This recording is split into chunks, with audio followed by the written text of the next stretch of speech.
அண்மை செய்தியை பார்த்துக் கொண்டிருக்கிறோம். திமுக கூட்டணி தயவால் தான் தாவேக ஆட்சி அமைத்திருக்கிறது என்று திமுக தலைவர் மு க ஸ்டாலின் தெரிவித்திருக்கிறார். என்ன ஆனாலும் சரி, சூரியன் ஒருபோதும் மறையாது என்று அவர் குறிப்பிட்டிருக்கிறார். இது தொடர்பான கூடுதல் விவரங்களோடு இணைகிறார் எமது செய்தியாளர் மாணிக்கம். வணக்கம் மாணிக்கம், உங்களிடம் இருக்கும் தகவல்களை சொல்லுங்கள்.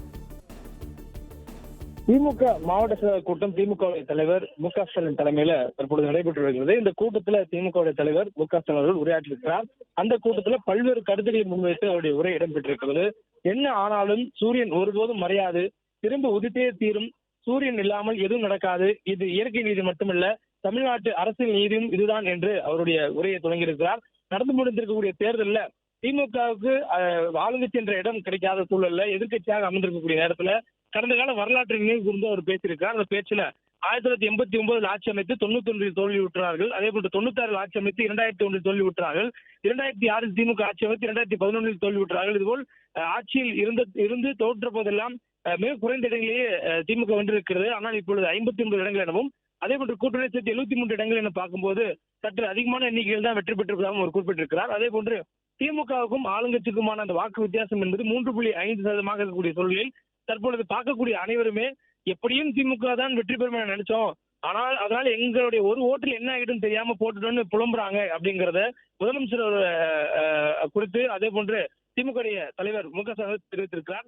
அதே போன்று இப்படி ஒரு கட்சிக்கு ஓட்டு போட்டு ஆட்சியில் உட்கார வச்சுட்டோம்னு பலரும் வருந்தி பதிவு போடுறதையும் பார்க்கிறேன் அப்படிங்கிறதையும் ஒரு கூட்டத்தில் பேசியிருக்கிறார். மேலும் இந்த வெற்றி என்பது திமுகவுடைய உழைப்பு கிடைத்த வெற்றி எனவும் குறிப்பிட்டிருக்கிறார். மேலும் கடந்த 5 ஆண்டு காலமும் கடுமையா உழைத்ததாகவும் அதே போன்று திமுகவினரும் உழைக்க வச்சதாகவும் தெரிவித்திருக்கிறார்.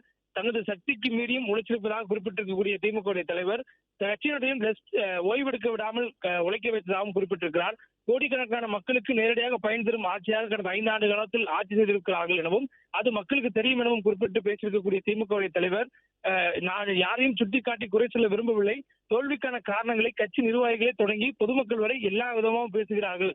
ஒருத்தர் இன்னொருத்தரை குற்றம் சொல்வதும் அவர் இன்னொருத்தரை கை காட்டுற போன்று மாத்தி குற்றம் சொல்லிக்கிட்டே இருந்தா இதுக்கு ஒரு முடிவே இருக்காது என குறிப்பிட்டிருக்கிறார். மேலும் இதுக்கு யாருதான் பொறுப்பு, யாரையும் குறை சொல்லாதீங்க எனவும் பேசியிருக்கிறார். மேலும் திமுக தலைவர் என்ற முறையில நானே இந்த தோல்விக்கு பொறுப்பேற்றுக்கிறேன் என்று தெரிவித்திருக்கிறார். இந்த தோல்விக்கு திமுக தலைவராக தம்மை பொறுப்பேற்கக்கூடிய ஆளாக முன்னிறுத்தி அவருடைய பேச்சும் இடம்பெற்றிருக்கிறது. மேலும் எல்லோரும் தேர்தலின் பொழுது அப்படி செய்திருக்கலாம் இப்படி செய்யலாம் என்று சொல்லக்கூடிய சூழலில் இனி அதை தயவு செய்து யாரும் ஒருவர் பழி சொல்ல வேண்டாம் என்ற ஒரு வேண்டுகோளையும் கட்சியினர் வைத்திருக்கிறார்.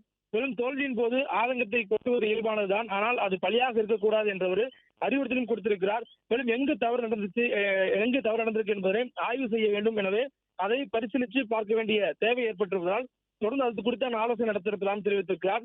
மேலும் தோல்விக்கான காரணங்கள் குறித்து தொகுதி வாரியாக அனைத்து மாவட்ட நிர்வாகிகளிடம் கருத்து கேட்க இருப்பதாகவும் குறிப்பிட்டிருக்கிறார். அவங்களோட குரலுக்கு காது கொடுத்து கேட்டதுக்கு பிறகாக அதன் மீதான நடவடிக்கை எடுக்கப்படும் சொல்லி தெரிவித்திருக்கிறார்.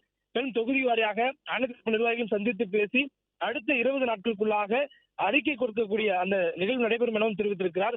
மேலும் ஒவ்வொரு பிரச்சனை தொடர்பாகவும் அவருடைய கருத்து கேட்கக்கூடிய அந்த பணிகளையும் தொடங்கியிருப்பதாக தெரிவித்திருக்கக்கூடிய சூழலில் பல்வேறு கருத்துக்களை இந்த கூட்டத்தில் அவர் தெரிவித்திருக்கிறார்.